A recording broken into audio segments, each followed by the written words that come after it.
注意看，这个男人刚落地，拿上2把枪，开着护盾就火急火燎的冲了出去。哟，这个还在等物资刷新，这个还在填包呢。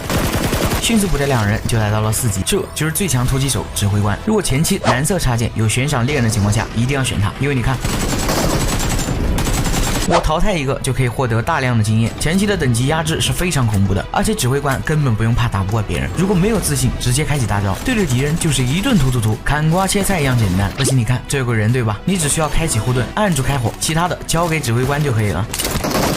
你看我才掉了18的护盾值啊，这操作有手就可以拔。那么如果指挥官搭配80%伤害加成之后再开启大招，到底有多恐怖呢？你们看这个人跳起来SCAR直接开镜将敌人击倒，随即开启护盾准备追击。大哥好帅啊，红螳螂我操！哦，我这该死的无处安放的魅力啊！红螳螂我操！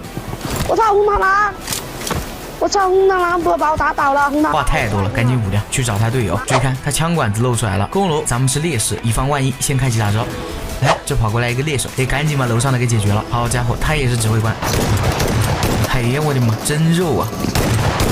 还得是我略胜一筹，赶紧给他补了。猎手过来了，马枪了，赶紧往掩体后撤，准备打第2波。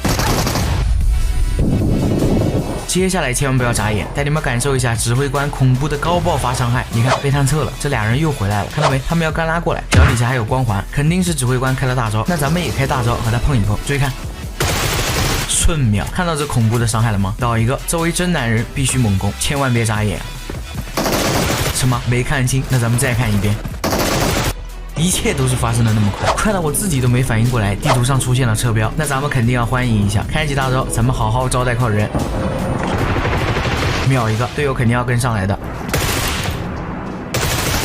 好，秒人就是这么简单到什么程度呢？见人就打。你看他要过来了，就是现在。哼，怎么样？这秒人的速度恐怖吗？你再看。怎么样？还没完！只见这个男人决赛圈仿佛化身土匪，先是开启护盾，直接干掉了一个指挥官，然后立刻开启大招，如入无人之境 ，P90 瞬秒一个，然后再秒一个，又对着另外一队突，再将人头补掉，拿下4连下王。此时场上还剩2人，看这有一个瞬秒，那么还剩最后一个人就在石头后面，直接开启大招，套上护盾，就是指挥官。